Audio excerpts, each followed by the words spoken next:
화가 박수근은 우리 민족의 일상적인 삶의 모습을 따뜻한 시선으로 그려낸 서민 화가이자 20세기 가장 한국적인 화가라고 평가되는 사람입니다. 단순한 선묘를 이용하여 대상의 본질을 부각시키고 거친 화가암 같은 재질감으로 표현해냄으로써 한국적인 미의 전형을 이뤄냈다는 평도 따라다니죠. 박수근은 또 하나 꽤나 매력적인 화제의 주인공이기도 합니다. 바로 아내 김복순과의 러브스토리죠. 가세가 기울었지만 그림 공부를 위해 춘천에 나와 있던 박수근이 아버지 집에 다니러 왔던 어느 날, 박수근은 밀레의 만종을 봤을 때처럼 또 한 번 온몸이 감전되는 충격을 받습니다. 이웃집에 나이 17살 처자를 봤기 때문이었죠. 김복순이란 이름의 그녀는 행색계나 하는 집의 장녀였습니다. 박수근의 계모도 이 처자를 좋게 봐서 은근히 밀어줬다고 합니다. 이를테면 이런 식으로 말이죠. 내가 그 처자랑 같이 빨래 갈 테니까 점심 가져온 척 하면서, 응? 알지? 박수근은 그렇게 했습니다. 그곳에서 박수근은 김복순을 마음 깊숙이 담게 됩니다. 그는 이렇게 아내에게 편지를 쓴 적이 있었습니다. 일전에 당신이 우리 어머니와 빨래하러 같이 가셨을 때 어머니 점심을 가져간다는 핑계로 빨래터에서 당신을 자세히 보고 아내로 맞아들이겠다고 마음을 결정했습니다. 1939년 가을, 아내를 자신의 배필로 혼자서나마 결정했던 운명의 장소이기 때문이었는지 박수근은 빨래터를 여러 차례 허퍽에 남깁니다. 고흐가 해바라기를 즐겨 그렸던 말입니다. 사람을 아는 방법이 몇 가지 있다고 하죠. 누구는 고스톱을 쳐보라고도 하고 술을 같이 마셔보라고도 합니다. 좀 어려운 방법이긴 하지만 그 사람의 연애 편지를 훔쳐보면은 그 사람을 대번에 알 수 있을 것 같기도 합니다.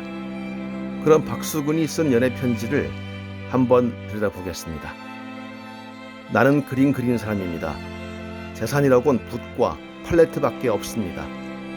당신이 만일 승낙하셔서 나와 결혼해 주신다면 물질적으로는 고생이 되겠으나 정신적으로는 당신을 누구보다도 행복하게 해줄 자신이 있습니다. 나는 훌륭한 화가가 되고 당신은 훌륭한 화가의 아내가 되어주시지 않겠습니까? 귀여운 당신을 아내로 맞이한다면 그보다 더한 행복은 없겠습니다.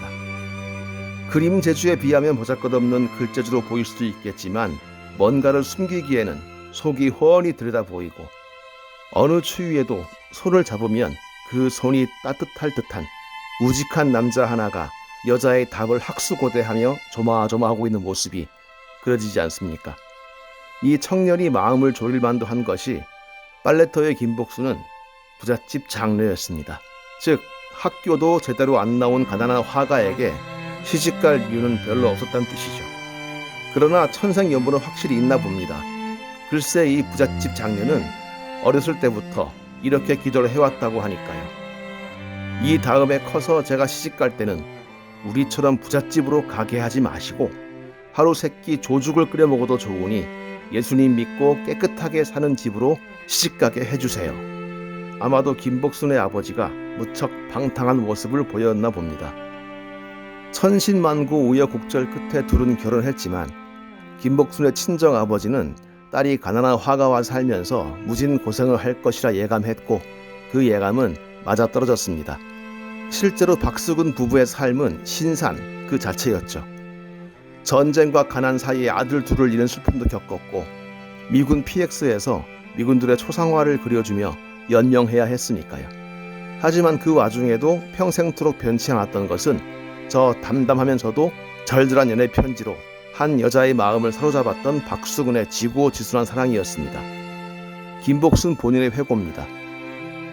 그이는 나를 얼마나 아끼고 사랑해 주셨는지 마치 잃었던 보물이라도 얻은 양 애지중지 보살펴 주신 것이다.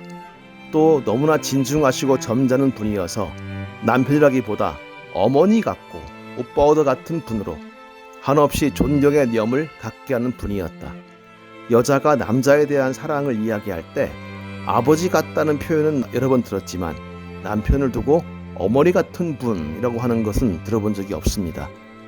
남편에게서 어머니를 느낄 정도라면 박수근은 얼마나 김복순이라는 사람을 따뜻이 품고 쓰다듬고 어루만졌던 걸까요?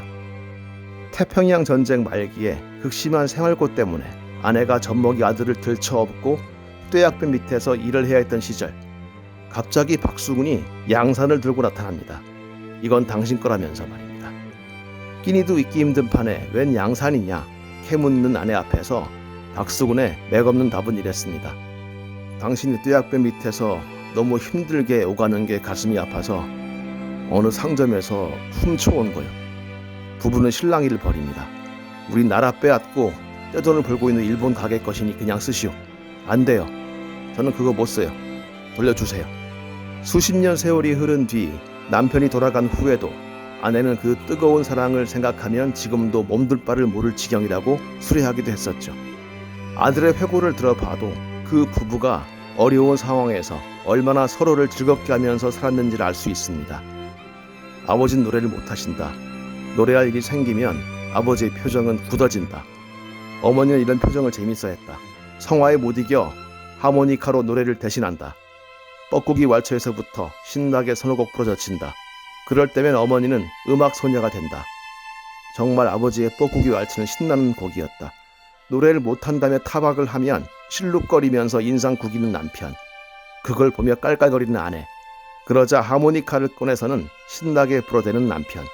또 거기에 맞춰 종달새처럼 노래하는 아내.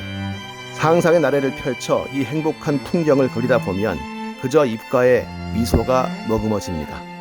사람이 사람을 사랑한다는 것이 이렇게 좋은 일인가 싶죠. 1965년 5월 6일 세상을 떠난 박수군의 유언은 이것이었습니다. 천국이 가까운 줄 알았는데 멀어. 보통 사람들은 죽음에 임하면 반대로 말합니다. 천국이 먼 줄 알았는데 가깝다고 말입니다. 그런데 박수군이 반대로 얘기한 것은 아내와의 한평생이 비록 힘들고 버거운 시대에 걸쳐 있었다고 해도 그럴 수 없이 행복했기 때문이 아닐까요? 그 평생이 행복했기에 천국은 가까이 있었고 막상 세상을 뜨려고 하니 가야 할 길이 멀고도 막막해서 그렇게 얘기한 게 아니었을까요? 1956년 5월 6일 박수군이 사랑의 여정을 끝냈습니다.